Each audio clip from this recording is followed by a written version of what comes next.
Pemirsa, Polda Metro Jaya kembali menangkap 2 tersangka baru terkait kasus judi online yang melibatkan beberapa orang pegawai Kementerian Komunikasi dan Digital RI. 2 tersangka berperan sebagai pemilik website judi online.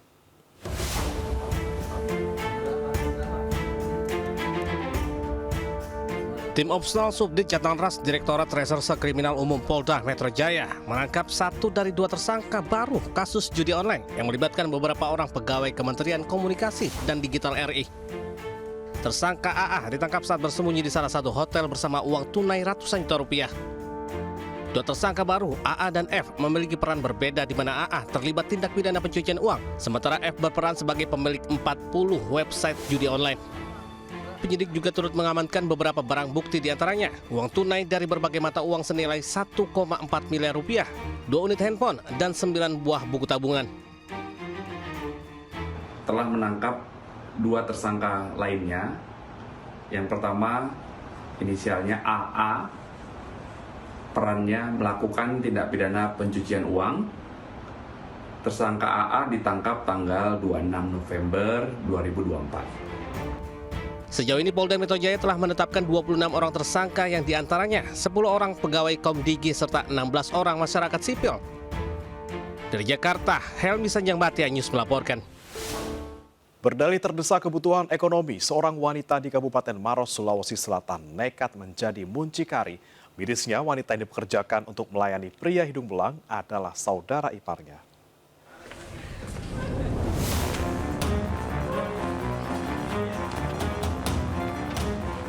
Seorang wanita berinisial EP digiring polisi usai ditangkap di sebuah kamar hotel di Kecamatan Marusu, Kabupaten Maros, Sulawesi Selatan. Wanita 27 tahun ini ditangkap lantaran terbukti menjadi muncikari dalam bisnis prostitusi online terhadap wanita berusia 26 tahun berinisial HH. Pelaku memasang tarif dari Rp300.000 hingga Rp500.000 setiap jasa layanan seks yang ditawarkan olehnya melalui aplikasi kencan. Pelaku mengambil keuntungan sekitar Rp50.000 untuk sekali transaksi. Mirisnya, wanita yang dipekerjakan oleh pelaku untuk melayani pria hidung belang merupakan saudara iparnya. Diketahui bisnis prostitusi online ini sudah dijalankan pelaku selama 2 tahun dengan dalih karena tuntutan ekonomi usai ditinggal pergi suami. Di hotel yang sama, petugas juga meringkus muncikari lain yang merupakan seorang mahasiswa berinisial AK yang mempekerjakan siswa berusia 17 tahun. Hubungan antara mucikari dengan korbannya merupakan saudara ipar. Mereka statusnya apa? Janda? Mereka statusnya janda.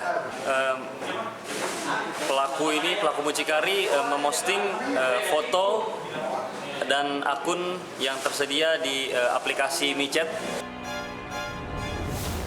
Akibat perbuatannya, para pelaku dijerat dengan pasal tentang pemberantasan tindak pidana perdagangan orang dengan ancaman hukuman 15 tahun penjara. Dari Kabupaten Maros, Sulawesi Selatan, Wahyu Ruslan News melaporkan. Pelaku pembunuhan terhadap wanita muda dan bayinya di Kota Pangkal Pinang, Bangka Belitung ditangkap polisi. Pelaku merupakan suami korban, sempat mencoba meminum racun usai ditangkap.